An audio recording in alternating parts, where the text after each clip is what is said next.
Welcome to of the record. నేను మీ జనని. ఏపీలో కూటమి ప్రభుత్వం ఏర్పడి నెలలు గడుస్తుంది. అయినా కేబినెట్ లో ఖాళీగా ఉన్న ఒక్క స్థానం మాత్రం భర్తీ కావడం లేదు.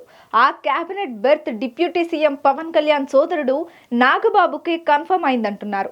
ముఖ్యమంత్రి చంద్రబాబు ఆ విషయాన్ని అధికారికంగానే ప్రకటించారు. అయితే నాగబాబు ఎమ్మెల్సీ అయ్యాక కూడా ఆ లాంఛనం పూర్తి కాలేదు. ఈ నెలాఖరుకి నాగబాబు ఎమ్మెల్సీగా ప్రమాణ స్వీకారం చేసే టైంలోనే మంత్రి పదవి వరిస్తుందా, లేకపోతే ఇంకేమైనా లెక్కలతో ఆ తతంగం పెండింగ్ పడుతుందా? కొన్నిదేళ్ల నాగబాబు అలియాస్ నాగబాబు గురించి తెలుగు రాష్ట్రాల్లో ఎవరికీ పరిచయం అక్కర్లేని పేరు. చిరంజీవి ప్రజారాజ్యం పార్టీ పెట్టినప్పుడు పవన్ కళ్యాణ్ కంటే ఎక్కువ పని చేసిన నాగబాబు ఆ తర్వాత చిరంజీవి కాంగ్రెస్ లోకి వెళ్లడంతో సైలెంట్ అయ్యారు. తర్వాత జనసేన ఆవిర్భావం నుంచి తమ్ముడు పవన్ కళ్యాణ్ వెంట నిలిచారు. 2009 ఎన్నికల్లో ప్రజారాజ్యం తరపున ఎక్కడా పోటీ చేయని నాగబాబు 2019లో జనసేన నుంచి నరసాపురం లోక్సభ అభ్యర్థిగా పోటీ చేసి పరాజయం పాలయ్యారు.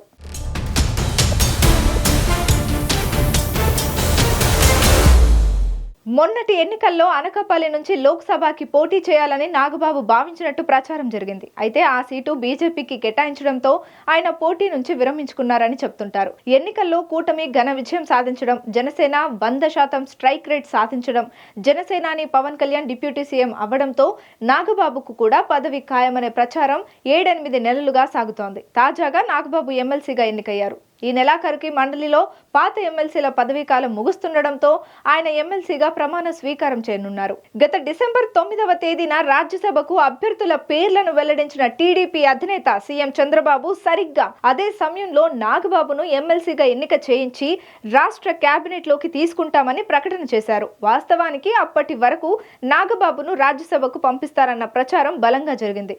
అయితే చంద్రబాబు ప్రకటనతో జనసేనకు రాజ్యసభ పోస్టు లేదని, దాని బదులు నాగబాబు రాష్ట్ర చట్టసభలోకి ప్రవేశిస్తారని స్పష్టమైంది.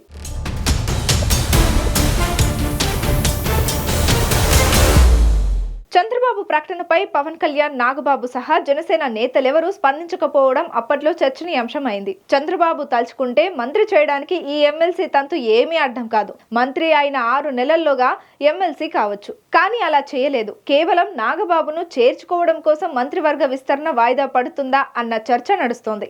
కనీసం 1 ఏడాది నుంచి 1.5 ఏడాది అయితే తప్ప మంత్రివర్గంలో మార్పులు చేర్పులు సాధారణంగా జరగవు. పైగా చంద్రబాబు వర్కింగ్ స్టైల్ వేరు. ఏ నిర్ణయం అంత వేగంగా, అంత సులభంగా తీసుకోరు. ఆ క్రమంలో ఇప్పట్లో నాగబాబును మంత్రిగా చూడడం కష్టం కావచ్చన్న అభిప్రాయం వ్యక్తమవుతోంది. పిఠాపురం మాజీ ఎమ్మెల్యే వర్మకు ఎమ్మెల్సీ పదవి ఇవ్వకపోవడంతో టీడీపీ శ్రేణులు అసంతృప్తితో ఉన్నారు.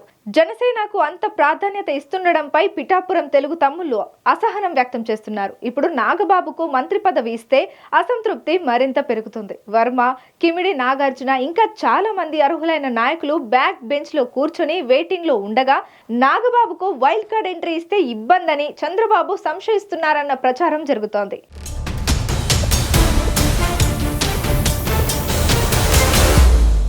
వెయిటింగ్ లిస్ట్ లో ఉన్న టీడీపీ నేతలకు న్యాయం జరిగాకే నాగబాబుకి అమాత్య పదవి దక్కుతుందన్న టాక్ వినిపిస్తోంది. ఇప్పుడు నాగబాబు ఎమ్మెల్సీ కాబట్టి మంత్రి పదవి ఇవ్వాలంటే క్షణంలో ఇవ్వవచ్చు. కానీ పిఠాపురం సభ, నాగబాబు పవన్ కామెంట్లు టీడీపీని కొంత డ్యామేజ్ చేసేవి ఉన్నాయని తమ్ముళ్లు తెర వెనుక రుసరుసలాడుతున్నారు. ఈ ఎఫెక్ట్ తో నాగబాబుకి ఇప్పట్లో మంత్రి పదవి ఉంటుందా, లేక మరికొంతకాలం వాయిదా పడుతుందా అన్నది చూడాలి. మరి నాగబాబు మంత్రి హోదాలో శాసనసభలో అడుగుపెట్టి అధ్యక్ష అని ఎప్పటికంటారో.